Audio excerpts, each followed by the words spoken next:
Can you see? Yes. With all the flashing lights? Yeah, listen, I'm not used to that. You know, every time I come, the last time I came to Cannes, I was in, the first time I ever walked that little like carpet to go to the Grand Lumière, I was behind Kaya Gerber. And I've never seen someone have so much grace amongst so much flash. And she was just like, and I was like, like I felt like but now I'm used to it. You know, I did a master class with Kaya Gerber. Now I feel good. I was going to say, you're a pro. You handled that with a lot of grace as well. Now, you look incredible, Thank you. by the way. I love this outfit. It is Cannes, so we do have to talk about the fashion a bit. It's true. Now, a little birdie told me that you have 21 outfits for Cannes. Is this true? Wow. Okay, and now I know. Yes, I do have 21 outfits for Cannes. I'm very excited about it. I was a critic. I see one of my very good friends back here from my critic days, Zach. I was a critic, so I would go to all the film festivals, and each film festival has its own identity, right? And I really wanted to live inside of each of those identities fully. So like the identity of being at Sundance, for example, is like wearing a puffy coat, like like feeling breezy, feeling like masculine, like feeling vibey, and like so I did that when I was on the jury this year. I like wore all the big coats. I like was very into that. This year, I found out I was going to Cannes as an actress, which is that's how I'm identifying here. Yeah. Congratulations, and thank you. By the way. I'm really excited. One of my very good friends made this movie, and it was really fun because I got to work with a lot of friends. But I was like, I want to be Fan Bingbing in the 2007 Cannes this year. So Fan Bingbing, like iconically had like 25 looks like on every carpet. So I was like, I want to try to do that. So me and Mel Ottenberg like made a suite of looks. So like today I'm doing 4 outfits in one day. It's gonna be fun. I love it. Yeah. And fashion really plays a part of your persona, and you could tell that you have so much fun with fashion. Can you talk about how fashion really plays a role into your life and your career creatively? Absolutely. I mean, I think that, being a queer person, being a person who has, has constantly wondered how they want to express both their gender and their like identity to the world without people writing a story onto my body, which is often often happens. Like, there's no way I can stop the stories people write on my body because I'm 6'5" and I'm black, right? And also I like flounce about like this. And as a child, I recognized that, but I knew that I could like confuse that story the minute I wore like a baseball uniform, to school instead of like my school uniform. And so being able to tell different stories about my body, about my day, about the world I want to exist within through clothing became my armor for the world. And I still like having that armor because armor is something that like, not only protects you, but like, gives you a little more strength. Like the more you're carrying on you, the more like the heavier things you can lift around you. Absolutely. And I do feel like today, you were ahead of your time, but today fashion norms are really changing and gender is becoming more fluid. The definition of masculinity is really changing. There's a bigger embrace of femininity, certainly with fashion. How have you seen that progress, certainly in the entertainment industry? Well, what's funny is that, like, the more you read about, like, both indigenous cultures, but like early African cultures, and like, a lot of spaces that were like that were free from the like, and unvarnished by like Western Christianity and the morals that came with Catholicism, you see that like, and even in Catholicism, you see that like, gender had no presentation for a very long time. There was a lot of like complexity around like how we expressed ourselves. And I think that what's exciting is that like that goes in and out of fashion for specifically men in the West. And I really like that, like, now it seems like we're actually having the conversation without it just being like Prince wandering around in like, his girlfriend's t-shirts, Now it's like actually like, no, let's talk about what gender means. Let's talk about the construct of this and let's start deconstructing it as a society as a whole, right? And maybe through deconstructing it, we can get to a more equitable space around people who are different genders and have different gender expressions, because like, I have a grandmother who is 6'5", right? And hearing all the conversations around specifically transness in America, right? And how like, there's a certain type of woman that is a woman, and like this is what, and I'm like, it's so crazy because my entire life I watched my grandmother have her gender challenged by people. The minute she walked to a women's bathroom, people were like, what are you doing? This woman who birthed 4 kids, And so I'm really excited that like perhaps those things that stopped stop my grandmother from feeling fully embodied in the gender that she was assigned and fully embodied in the gender that she expressed, might some of those barriers of entry to like womanness will start to be eroded by people like having a deconstruction of how we define gender. Absolutely. Now, let's go back to your childhood. Yeah. When did you know that this is what you wanted to do? Or did you know? I know that when you were young, you acted, you wrote, but did you know that you would be sitting on a stage at Cannes talking to Yes. a room full of people? Yes. Yes, I did. No, when I was a kid, I actually wanted to be a lawyer. Oh, wow. That was like Okay. I don't know who gave me that idea or why, but I read, this is very Elle Woods coded, Yeah. but when I was in I wrote this into my pilot actually. I have a pilot, guys. I'm not supposed to talk about writing. Is WGA Strong, but I wrote one and it's good. And in it there's this childhood memory of me in a barbershop at like 5 years old. I had to have been 5 because they were talking about O.J. Simpson, and I wanted to like zone out because I was like, this is getting dark. And I was looking at a magazine and they said like Harvard Law School was the hardest school to get into. And so I remember telling my mom, I was like, I want to go there. My mom was like, why? I was like, well, it looks pretty and it's really hard to get into. So I was like, so I'm going to go to Harvard Law School and I'm going to be a lawyer. And then I watched that TV show, The Practice, the David E. Kelly show all the time. And like the black lawyer on The Practice like never lost a case. And I was like, I'm going to be like him. And then as I started exploring like my love of literature, my like obsessions with like embodying things on stage, because I had a great drama teacher, Candace Owen Williams, shout out, who like really invited the stage into like my understanding of how to extend my love of literature. As I started seeing that, I started realizing like, oh, Jeremy, you never wanted to be a lawyer. You just wanted to play one on TV. Right. And so I think that like, so much of my childhood had a theatricality to it. So I knew that theater in some way was going to be a part of that. And because I also like, had a great film world around me growing up, like I had a lot of my favorite people in the world were at the video shop in my town. And then when I moved to Chicago, I randomly lived about a block away from Facet's Videotech. And that was where this man named Lou introduced me to like all of these auteurs artists. And so I got to see how like there were all these like people like, Rainer Werner Fassbinder, who like wrote plays and also wrote movies. And then like, Shirley Clark, who's my favorite documentarian, filmed so much of the theater around her while also like making a new language of cinema. And I was like, oh, maybe cinema is going to be a part of this theater thing I do as well. And that's finally coalescing this year. Yes. I love, we have a Prince reference and we have an Elle Woods reference Yes. in the first few minutes. So you got to give both. Yes, I love this. All right, so you started to write slave play when you were at Yale, is that correct? Yes. And tell me about the journey from when you wrote it to bringing it to Broadway.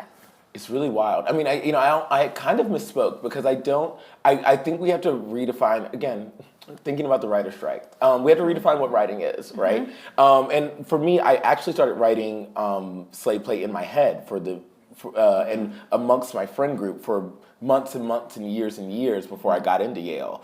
So by the time I applied to Yale, when they asked me, why is Yale the right school for you? Jeannie O'Hare, who is, again, a genius. If you saw Matilda the musical, that was her brainchild, Jeannie O'Hare.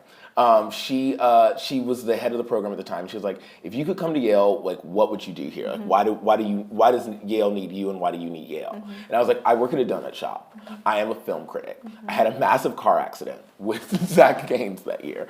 And I was like, I can't go back. I was like, I have too many hospital bills, and I don't know how I'm gonna pay them. I was like, but I have an idea for a play, and I know that if I don't have to work at a donut shop, so I can pay off my hospital bills because I had to go to the hospital in Utah leaving a film festival, I will be able to write this play. And she's like, what's the idea? And because I've been writing it in my head for 2.5 years, I was able to tell this woman in this interview every beat of slave play up to Act 1.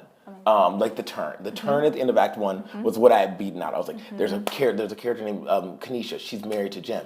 Then there's a character named Alana. She's with Philip. And then when I said the turn, she was like, that's interesting. I was like, and I'll write that in my first year. And she was like, you're in. So my first year, I worked really hard, wrote the entire thing, started writing the entire thing, couldn't figure out the third act. There was a third act that I think a lot of people who like critique the play now would have loved, but that everyone that read it was like, this was bad. And I was like, I know, it doesn't feel real. And then when I finally listened to the woman that was playing the role at Yale, Antoinette Crowe Legacy, I realized what the play was and was able to push through it. But the thing that got me to get her to read that was that Zola Bravo, into my first year, contacted me and said, I have to write this movie called Zola. I really want you to write it, but you're in grad school. Do you have homework over the summer? I'm fast forwarding to that story because I know I'm talking for a long time. And I was like, I do have homework over the summer. She's like, well, finish your homework, then you can apply. Then I can have you interview with A24 to see if you can be the writer on this movie. Wow. So I rushed to. I sat down with Antoinette, finished the play. The play was done. Sent it to Janix. I was like, it's done. Can I write a movie now? And she was like, yes. And so I got that. So Janix is also part of how it ended at Yale. Anyway, did it at Yale. And then, I don't know, it's so hard to explain.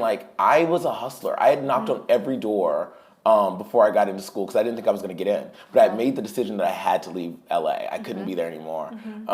And so every theater artistic director or their intern knew me, and I'd had a meeting with them. I'd written them letters, and they had all been like, "Well, when you write something at grad school, send it to us." And so I sent all of them Slave Play, and 7 theaters said absolutely not. There is no interest in this. But 3 theaters actually of 10 were like, actually, you're doing something interesting here. And so one of those theaters was New York Theater Workshop. I put it up there. A producer who no one talks about anymore because he throws potatoes at people, spread the word that he wanted to take it to Broadway. But another man, Greg Noble, had already invested in it, so he had first rights.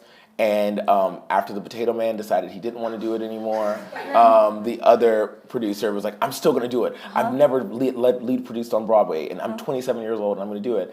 And so I still don't know how Greg was able to pull it off. I know how we got the theater, and it was because I sat down with Bob Winkle, and we sat across from him, and I was like, and Bob is a septuagenarian, he's from a very specific generation. He's from a line of Schuberts because Broadway is run like the mafia. There's 3 families that run all the Broadway theaters, and so you had to sit down with these octogenarians and explain to them why your new play should be there and not another Arthur Miller. And they're all lovely people. They also really love theater. They just also come from a different generation, right? So he was like, why would we do a play called Slave Play? This feels crazy. And that's a really wild Bob Winkle impression. And I was like, Bob, in 1975, this play premiere. In 1976, you guys did Intozaki Shange's For Colored Girls at the Booth Theater. That's a Schubert organization. That play shouldn't have been on Broadway, and yet it worked. In 1967, you guys did Look Back in Anger by John Osborne, which started the Angry Men plays of London. That premiered at the Golden Theater. My play could go to the Golden. And I literally I was In Game premiered at this 1947, and he was like, how do you know all these dates? Now, to be fair, I knew all those plays premiered there. Didn't know the dates off the top of my head, but here's a key clue, kids. If you're gonna meet someone important, just Google everything they've done right before you walk into the meeting. So I had all the years fresh in my mind. So I was 1947, 1966, blah, blah. You came prepared. Yeah, I came prepared. And then we got the theater. And I don't know, it's really wild because I'm making a documentary about slave play right now. That's a secret. I wasn't telling anyone that. Anyway. I was going to say, I think that's news. Yeah, anyway. Wow, I can't believe I said that. Fuck. Okay, anyway. But since you did, can you tell us more? Well, it's really about how, I think when Slave Play went to Broadway, there was a sensibility or a critique that it was written for that space. And there's also this idea that if you've written a play that's on Broadway, the play should then become a film, right? And I was like, I never made Slave Play to be a film. That's not the idea of why, that's not why I write plays either. There are some plays I've written and I'm like, oh, that could be a film. But Slave Play specifically was a play that I wrote for a basement with my friends. I always imagined that play would maybe be a play that the Wooster Group would do in the Performing Garage, or that could happen at Abrams Art Center. Those I've said that to everyone since the beginning. It's why I was most excited about New York Theater Workshop doing it, because that's the closest off-Broadway theater to being in a basement. And yet when it got to Broadway, there were people who were like, oh, well, he always wanted us to go to Broadway, or oh my God, it's on Broadway now. Can we do a series, kind of like a Westworld, but with slavery? And I was like, no. Very sweet person pitched that to me. I hope, please don't, I love your idea. It's just not that one. But I wanted to make a movie that was about how slave play would never be a movie. It was always meant to be a play. So it's kind of inspired by Shirley Clark, kind of inspired by William Greaves, because Symbiote Psychotoxicplasm Take One is my favorite movie. And it's about that sort of tension. But when we got to Broadway, it was really bizarre because I didn't know what that would mean for my life. And what it meant in the interim was that the bet I made, you see how you helped me get it full circle? The bet I made on myself when I sat down with Jeannie O'Hare and said, I need to be able to pay my medical bills. I need to go to Yale so I can write this play, paid off because the only way a playwright can have anywhere near a middle-class existence for even a year, right, is by getting a play in a commercial theater or getting lots of licenses. But like 2 months of my play on Broadway helped pay off those medical bills, got me my first apartment in New York, and like allowed me to have like, you know, a lifestyle where I wasn't sleeping on couches like I was doing in LA. Right. Now, you brought up the Potato Man. We're not going to mention anything further, but I'm glad you brought... Again, the Potato Man can be quite lovely. He's like the best read person I know and really taught me a lot. Okay. He didn't throw a potato at me. Okay, I'm glad to hear that. But I'm glad you brought that up because I think it brings up this changing of the guard that we're seeing across many industries, but certainly entertainment. And I think what you're doing so incredibly well, not for yourself, for others, is really paving the way forward and making spaces for underrepresented groups that don't typically have that access. So that includes your community, that includes women. You speak out a lot about this. Can you talk about where this confidence comes from, that you knew that you have a bigger purpose that is larger than Jeremy O'Harris, and you knew that when you had a bit of success in this industry, that you would then push forward and pave the way for others? I think it's a mix of stupidity and daddy issues. Okay. I am dumb, right? Like I don't know. You're not dumb, but okay. I'm dumb in the sense that like I'm not like protective of myself when it comes to powerful people, right? Like I think that like I speak my mind too often, and that's mainly because I have like authority issues with authority, right? Like I was raised in a matriarchy with a lot of women who were told by a lot of men like what they could and couldn't say and how they could and couldn't be, and they all said like fuck you, and they raised me with that energy. And like, you know, I didn't know my dad, so I'm always like fuck you to like random men, and they're like, what did I do to you? What did I do? Yeah. So I think that like that means that like, you know, when you see a system that like isn't like, you know, when you see that you're a part of a season of theater at like a historic theater in LA, and you were like the only, like I think I was the only black person. No, I was one of 2 black people in the season that year, but there were no women except for a revival of Pearl Cleage. You say like, this doesn't feel right. And then when you hear someone else articulate, this doesn't feel right, you say like, yeah, this definitely doesn't feel right. So then you tell the theater like, I don't feel good about this. And then when the theater doesn't say like immediately like, yeah, we don't feel good about it either, you pull your play until they make a commitment to women. Now, a smarter person, like most of the other playwrights, wouldn't have done that, right? Because like even in doing that, we got a full season of women the next season, a commitment to a full season of women the next season, and parity over the next 5 years. We also got 9 commissions for women of color to write new plays for them. That was amazing, and yet there were still critiques online, even by some feminists, that I did that for my own brand. And I was like, I don't know, but like maybe there was a smarter way to do that, you know, that wasn't so public, you know? Well, I hate to use the word disruptor, but that really fits in this story because you weren't thinking, but you just said, I'm going to do it because it's what feels right, and then you disrupted the system. That was in, I believe, 2021, when there was a theater group in Los Angeles, and you said there's not equity here. There's no, maybe not none, but there were not enough female playwrights. There's definitely not enough female playwrights. Like in the theater has like multiple theaters, and in my theater specifically, there were literally no women at the Mark Taper. It was like psychotic. Love those people. Lindsay and Tyrone showed up and like really listened, which is rare for any people of that much power, you know, to listen and then make swift shifts and changes. But yeah, it was crazy. And they did. They did, and their commitment still stands, you know. And Tyrone created this amazing system where these 9 or 10 women of color all have these phenomenal commissions with commitments to stage their work. That's amazing. Now, you have recently been speaking out on social media, certainly, about the writer's strike, and we recently learned that the Tonys are going to happen. It was questionable for a moment there with the WGA on strike. I actually have some You wrote some very impassioned tweets that I wanted to read. You said, in a season that has more writers of color and women nominated than the whole history of these categories in the Tonys, if we deny them this showcase, this ability for the nation to see them in their work, we are damaging a new ecosystem, one that's finally seeing new voices. That was I encourage you all to go to Jeremy's Twitter, see everything that he has been saying about the Tonys and the strike.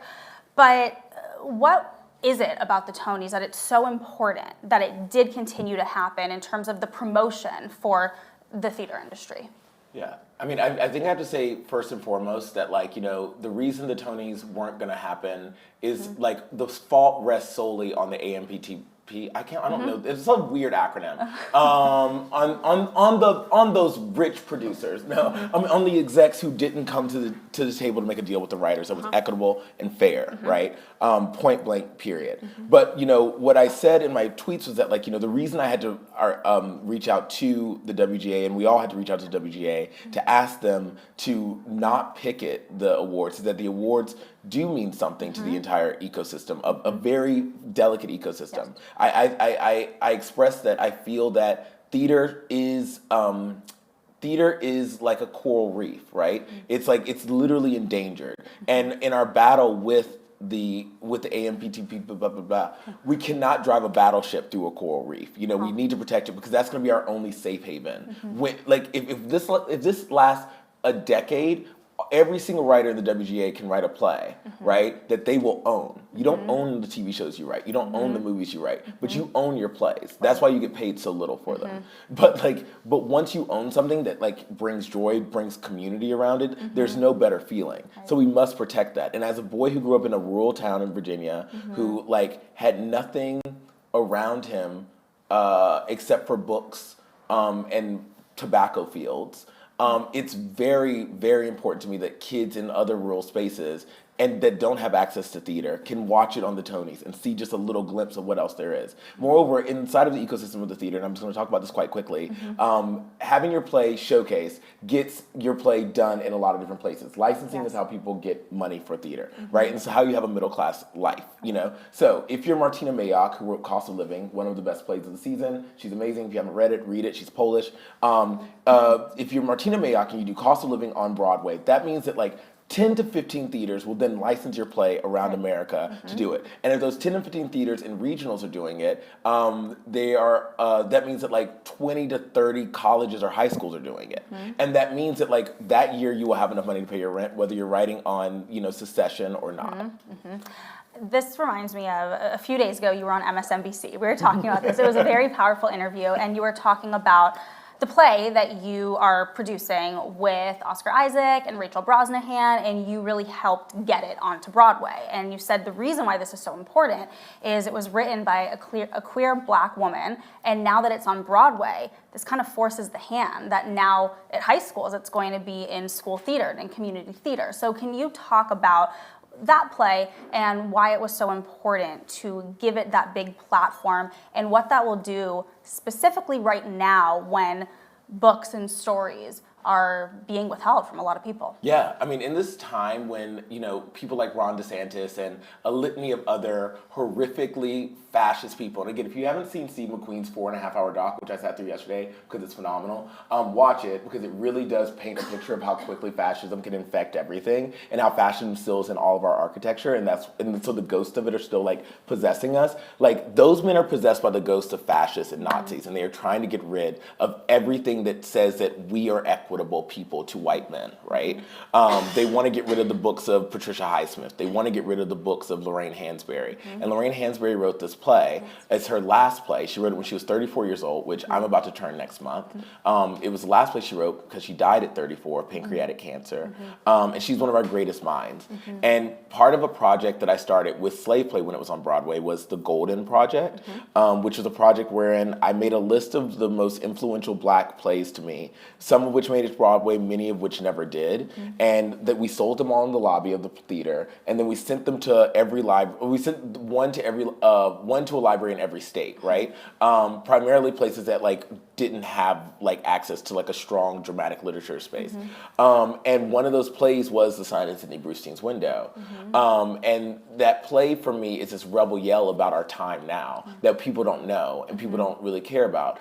And I think that, you know, something about being like, if you're a woman of influence, a woman of status, generally people distill your genius down to one work, right? You know, if you're Sylvia Plath, it's, you know, it's the people love to just like minimize the like contributions of these people that have been so influential to like the canon. And meanwhile, we get the B, C, D sides of every Arthur Miller play that's ever happened, you know? And so with Lorraine Hansberry, her A side, her hit single is Raisin in the Sun, obviously. But I was like, I think it is actually necessary for the world to see the complete picture of this woman's life, this woman's very short but very impactful life, by also seeing The Sign in Sidney Brustein's Window and having that play as this companion piece to Raisin in the Sun in everyone's minds. Now I want to get back to the strike for a moment. How do you foresee this all ending? I know you're very involved and very vocal about it. I mean, I see it ending with a deal that's equitable, a deal that doesn't imagine that, you know, like, here's how I've been explaining it to people. Because I don't, like, again, like, one of the great things about being in a union is that you don't have to love the way every person in your union explains, tells their story of why we're striking. But what I love about the story I tell is that it's the way my mom understood it. So I'm going to share that with you guys.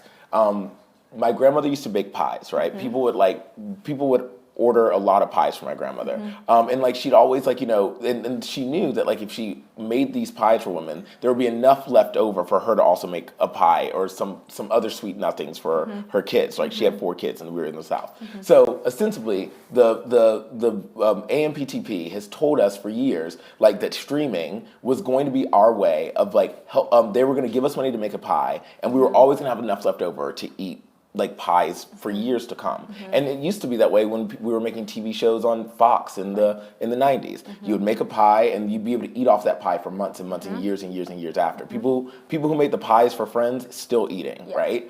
Now we are making pies for people who are paying for them, and after promising us that they would give us enough, that they would leave enough left, there would be enough left over for us to also eat, we are seeing that all we're left with is crumbs.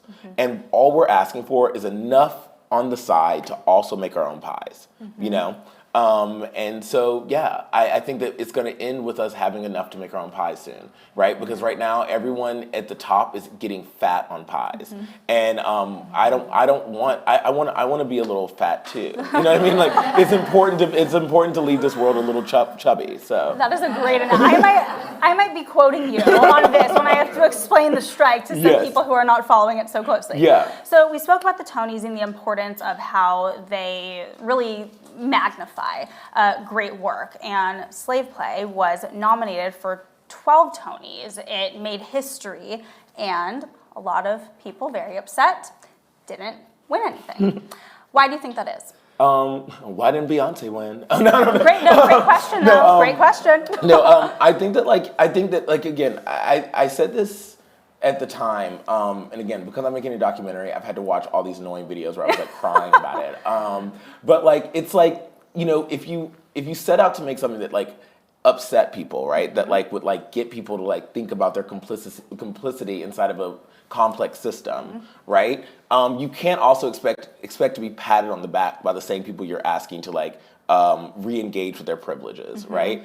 And so I actually see it as like a badge of honor that a play like mine got to have such a large platform and will most likely stay in the history books forever, because even if another play somehow gets 13 nominations, which will be really hard, if another play does get more nominations than me, I don't know that another play that will lose as many as me. So no matter what, I will always have a trivia line on the Tonys, which I think is really iconic. People will always have to wrestle with what was Slave Play, you know?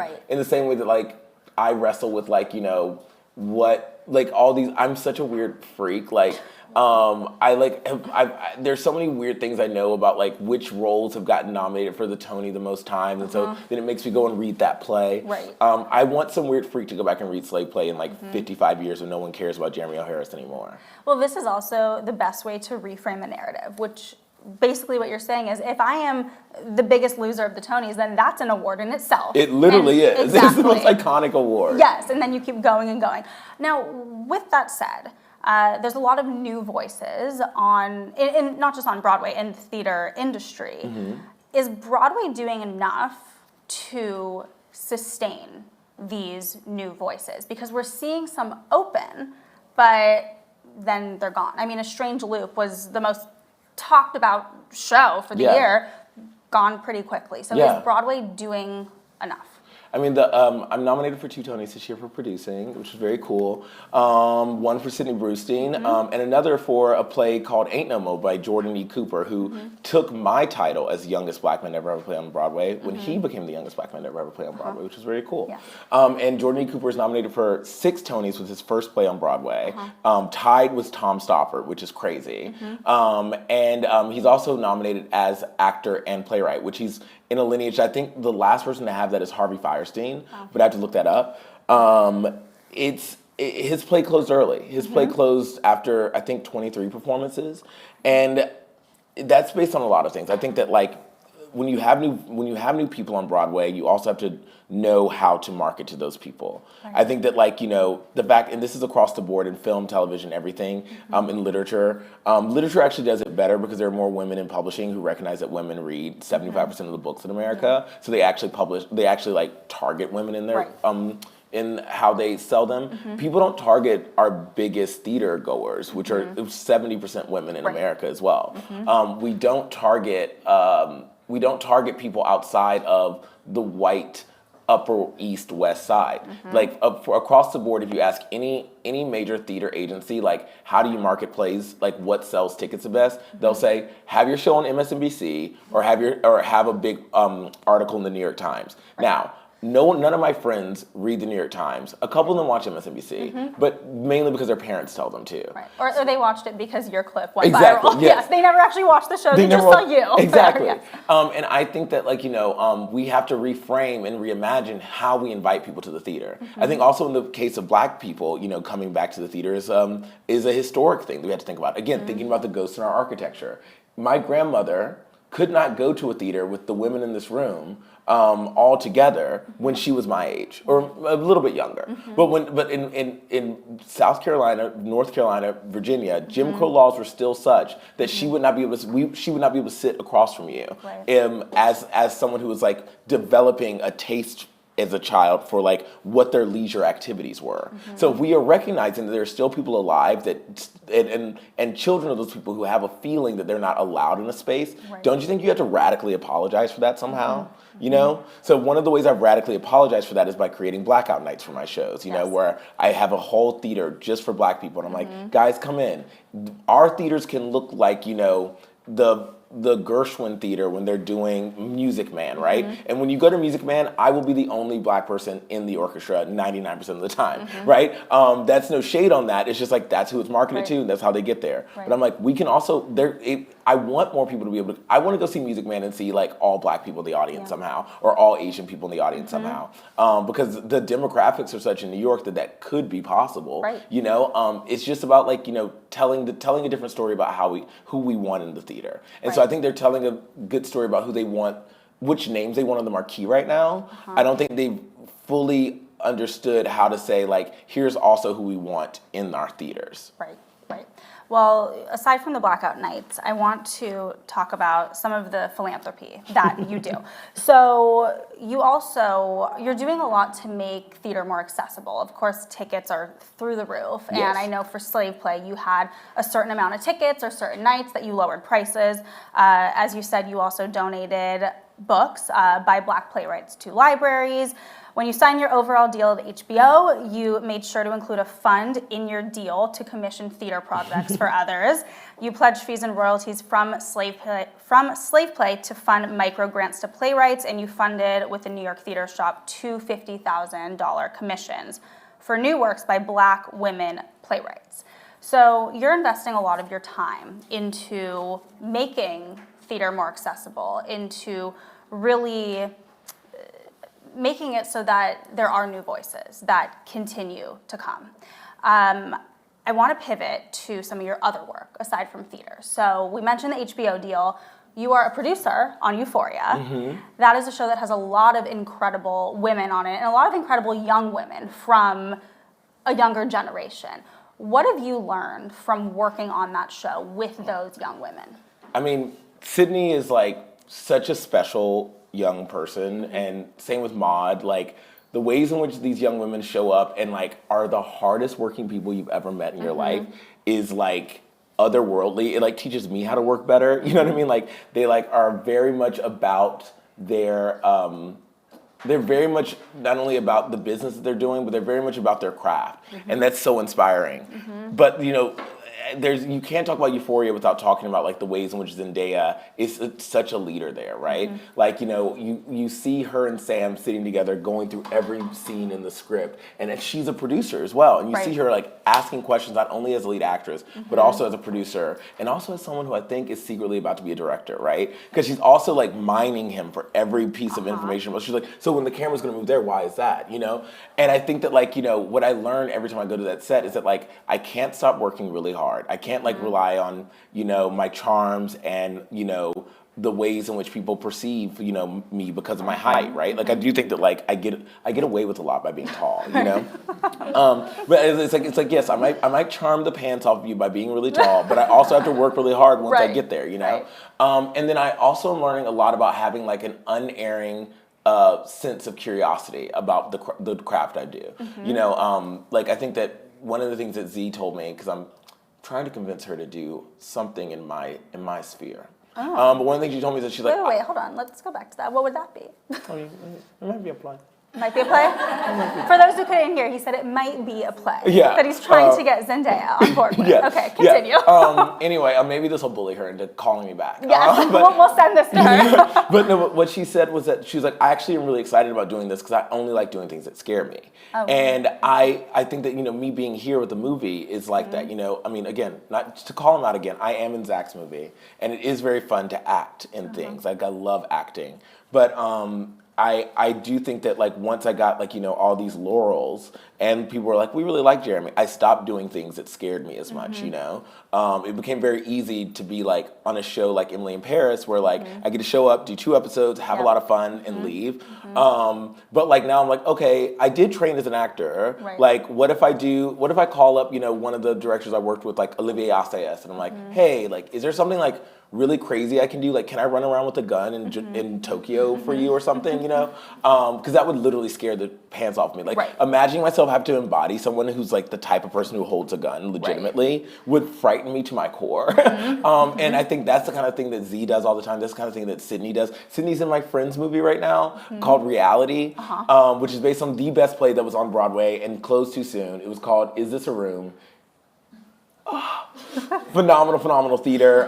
Go to Lincoln Center and watch it. But the movie's coming out on HBO, and I know that scared her. You know, she's working with a first-time director, a theater director, like, and having to embody a real-life person, not from a adaptation of what they said, but from the literal transcript of what they did. And I'm really thrilled to move in that direction, especially now that the writers are striking, and we're striking as long as it takes, guys. And so if the strike is happening for as long as it takes, I think it's giving me time and license to like step out into the world and do something that scares me. Right. I know the writer's strike obviously impacts this, but is there anything that you know about the timing of season 3 of Euphoria? We can do a staring contest. No, not getting anything? All I'll say is Sam Levinson is not a scab. He's not a scab. So, David Zaslav, make a deal, okay? That's what I'll say about season 3 of Euphoria. Make a deal, David. It's easy. Just come to that table. Be like, you know what? You got it, kids. See, a good interviewing tactic is if you stay silent, you might get something. So I'm seeing how much, no, I think that's all I'm getting. Okay, but that's good. Thank you. Thank you for that. Listen, you know who you can ask about it? Sam is coming. For the Idol. On Monday. Yes. Ask Sam. Have you seen it? I have. Oh, and? Thoughts? It's premiering Monday at the Lumiere. See you there. What are you wearing? I don't. You have to help me pick out my outfit. Okay, I think I'm Maybe wearing. I can borrow one of yours. Yes, Yes. I'm wearing something really fun that day. Yeah. I'm excited. I cannot wait to see it. I will just say this. I think it's going to be like the talk of the summer. Okay. Yeah. Okay. It's already very talked about. It is very talked about. And never mind. I just want to say. Yes. Oh, God damn it. What? Okay, listen. I get in trouble for like defending my like one of my loudest champions. You know, you asked me earlier like why I feel the need to champion so many people. I had a lot of great people who went out of their way to like help me when they didn't need to help me, when they still didn't have their own things going on. And Sam was one of those people. He and his wife, like Ashley, like made sure that whenever I wanted to go to Sundance, when she knew I had negative $75 in my bank account, I was always there. I never felt nervous about paying for a meal because the meal was going to be paid for. And she was going to introduce me to every important person there, even though no one cared who I was and didn't know who I was. I sat with Megan Ellison because of Sam and Ashley. Like, you know, I learned from titans.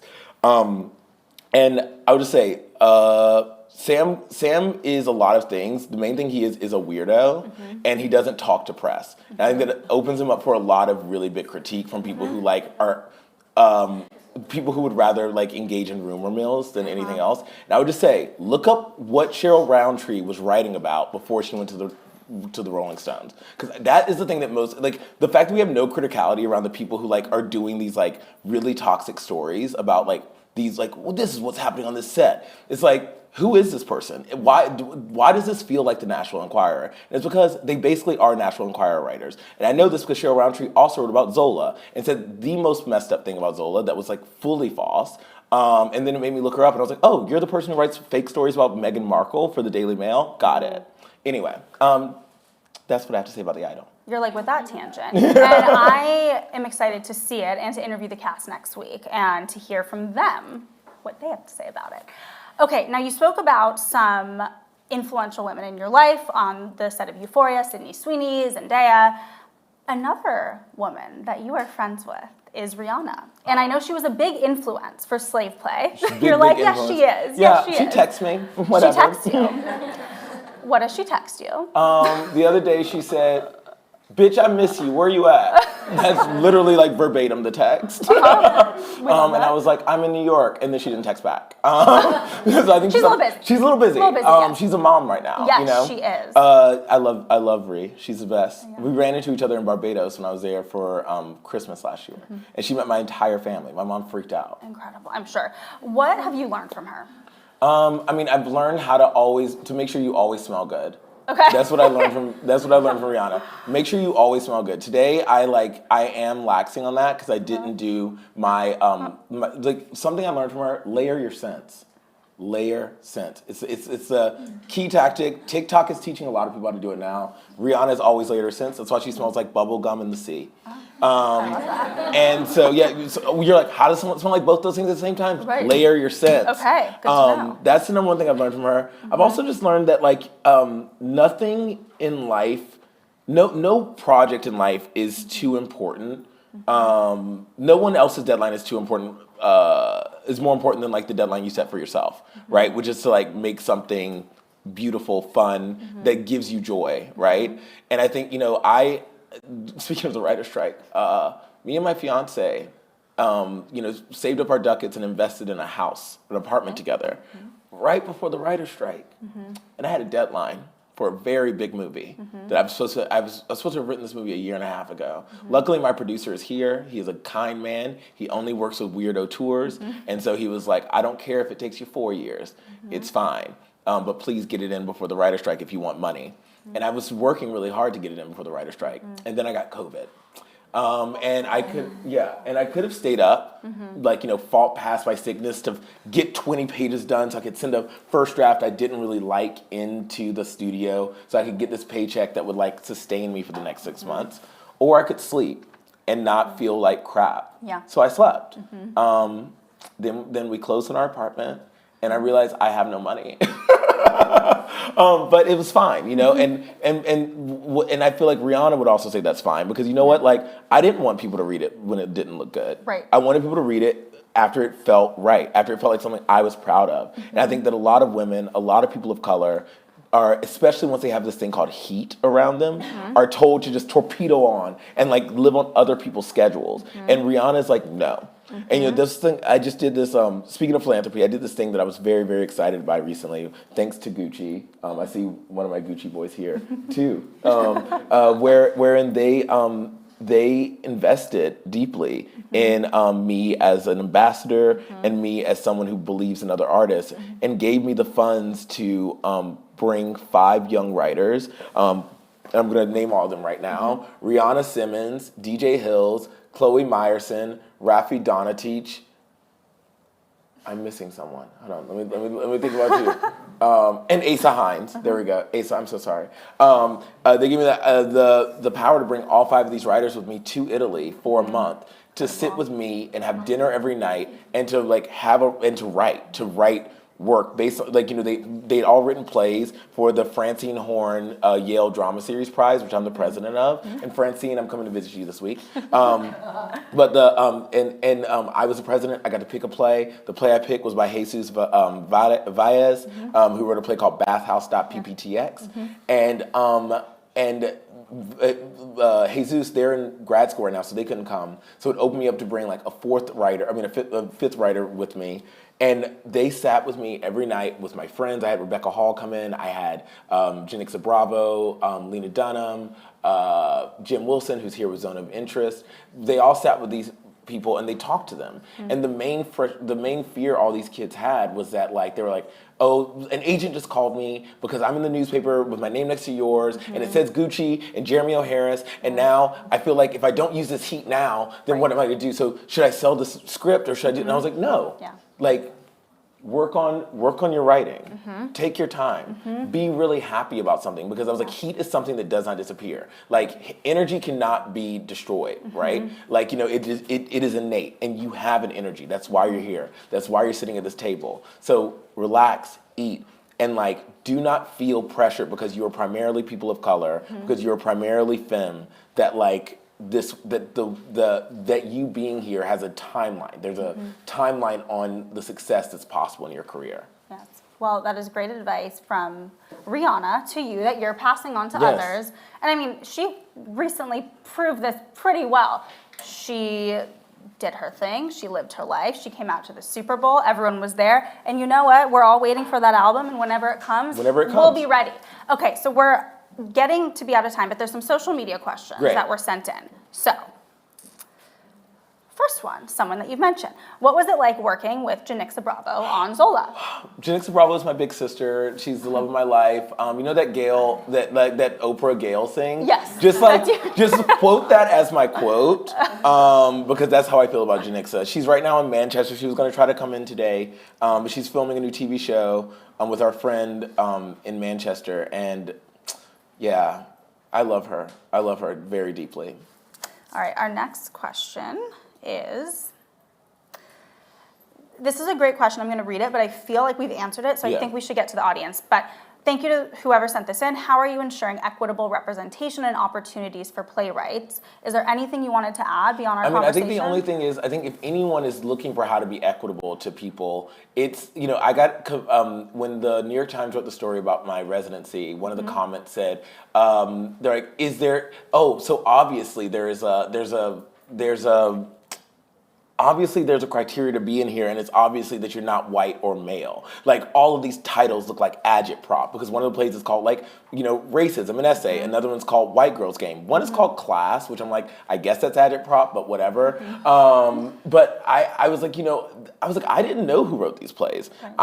These were all blind submissions. These were all literal. I was like, and I followed my gut on the things that excited me. I was like, so if you want to start, like, imagining differently, I think literally take 20 scripts, like, get your assistant to take the names off of them and just read them. And I promise you, in this moment right now, the stories that will excite you the most will most likely be written by a complex array of voices. Yes.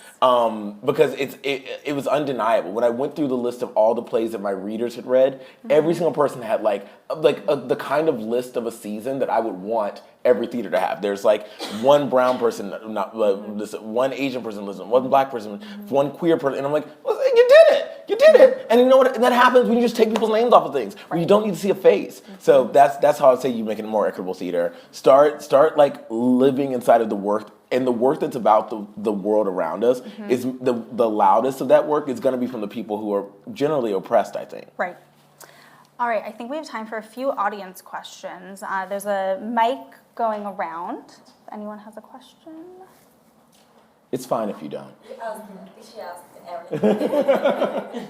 I've had you in this room, so like, there we go. There's someone right over there. As the microphone goes over there, I just want everyone to know, I know my voice makes it seem like I was up late last night because I was partying. That is not why I was late here. My hairstylist dropped out at like 1 a.m. last night. And I was freaking out because I'm a black man and I love my hair. And my mom's a hairstylist. And when my mom sees pictures of me and my hair's not right, she's like, "Who the hell did your hair? Why isn't it right?" So I was like up until 5:30 this morning, being like, "What's happening with my hair?" And my very sweet new assistant came to the house and saw I was still asleep. And she was just like, "I don't need to wake him up. I'll let him sleep," because she was so kind. But she should have woken me up. I'm sorry I'm late. Thank you very much for a wonderful conversation. My name is Anna Gav. I'm from Finland. Oh, I love Finland. Thank you. You also have the coolest prime minister. Yes, party time. Yes, I'm literally obsessed. We should invite her next time. Please, oh my God. Absolutely.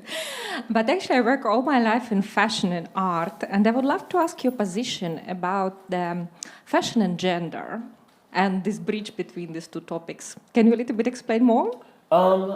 I think fashion and gender, like, you know, fashion has no gender, and that's what I love about fashion. You know what I mean? I think that, like, having a women's week and a men's week is so dated, and I'm so excited for that to, like, sort of fall away. Because, like, oftentimes, you know, I called, Daniel Roseberry is one of my very good friends, and I called him up and I was like, "Hey, I'm getting 21 looks for Cannes. I want these 3 looks." And he was like, "Jeremy, these are women's couture looks. Like, they won't fit you." I was like, "Get more men in the women's couture. I make something from my waist size, please." He was like, "Okay, I'm going to do it." So he's, like, found some things for me. But it's, like, I think that there should be, because, again, I think also, like, once we start erasing, like, what a woman's shape is, what a woman's size is, like, as, like, this sort of, we will also be more inclusive around bodies, right? Because, as we know, not every woman's size is represented by Women's Week, right? And a lot of women I know feel more represented during Men's Week, which is why Bodhi, one of my very good friends, has gotten so popular, right? Because a lot of women were just, like, buying Bodhi because it was shaped in a comfortable way for, like, a contemporary woman, right? But it was only being shown at Men's Week. Right. I mean, I would wear this in a heartbeat. Oh, so thank you. There you go. Yeah, see, well, Gucci's always known. Gucci knows you flip and switch and shape and share, and Yes. And can I ask one more question, if it's okay? Yes, I believe you Yeah. can. What is your favorite color? My favorite color? Ooh, all of them. No, I think on me, it's like a blue. I like blue on me. Like navy blue? Yeah, I think I'm wearing navy blue after this. And then I think that otherwise, I really like seeing the color red. I'm looking at this purse right here, and I'm like, that's a great red. It's perfect probably color match to Cannes, because the blue we see the Mediterranean, the Ferraris. Exactly. Fantastic. Thank you very much. Thank you. I believe we have one question over here. Hey. Yes. Jeremy, I'm with the Golden Globe Awards. The what? The Golden Globe Awards. Great. Yes. And I have to congratulate you. You are a revelation. You are amazing. What fascinates me is the 27 outfits that you brought. How many, sorry for the flimsy question, how many suitcases did you need? And what's going to be the order that you're going to be wearing them? And what is your most favorite one? Okay, so that's a very good question, because it also reveals something else that's going on with me right now, why I'm really upset, why I'm not layering my scents. Didn't want to reveal this, but British Airways, I'm really mad at you. I brought 5 suitcases. 4 are quite large, like trunks basically, that had all of the clothes in it. And then I had a 5th one, a very small one, that just had all of my toiletries in it. Somehow, all 4 of the largest suitcases I've ever seen made it here. So I have all my clothes here. My smallest suitcase with my toiletries is gone. It's just lost. So so it's 4 suitcases. My favorite outfit, Okay, they're all my favorite. It's like outfits are like children. You don't have a favorite, but the one I'm excited for the world to meet is most likely this one by a young designer who I'm also friends with named Luar. I have a very good Luar outfit that I'm wearing to the Zone of Interest, and it's gonna gag the girls. But also, I have a really good Gucci outfit that I might be wearing to my premiere tonight. So. By the way, I have to say, the little birdie who told me about the 21 outfits, which I'm sorry that I've now put you on blast with that, is our editor-in-chief, Ramin Satoude, who I know is one of your friends, and he tipped me off on that. Oh, but amazing. I am going to be watching now to see all the outfits. I believe we're out of time. Oh my God, this lovely person has a mic, so I just want to do it. Is that okay? Okay, yes. Yes, Jeremy, I am Italian. And I direct a festival in Italy, Filming Italy Sardinia, because you speak about Italy before. I love Italy. And I try to support women empowerment in the movie industry. And I would love to ask you why you think now in 2023 still the woman to have a high position or to become more screenwriter, more director, more female producer. Why it's so difficult to also to join the high position in the industry of cinema? Because that I am one of the very rare female director. We are only 2 in Italy. Yeah. It's very difficult for us to have the position, and I would love to ask your opinion because you support a lot women position in many ways, and in theater and many of the things you do. Thank you. Of course, thank you. I've been very blessed that I have worked with some of the most powerful, most phenomenal women in this industry across the board as executives, like Franny, who's coming, Franny from HBO is coming with The Idol this week. She's a force, Francesca Orsi.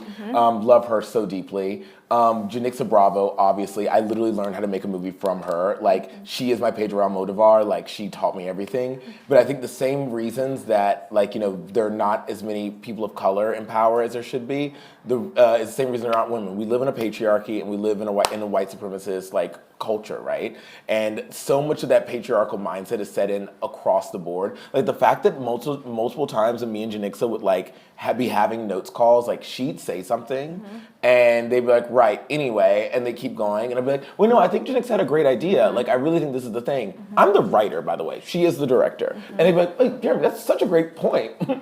Never heard that before. And we were like, what? She just said it.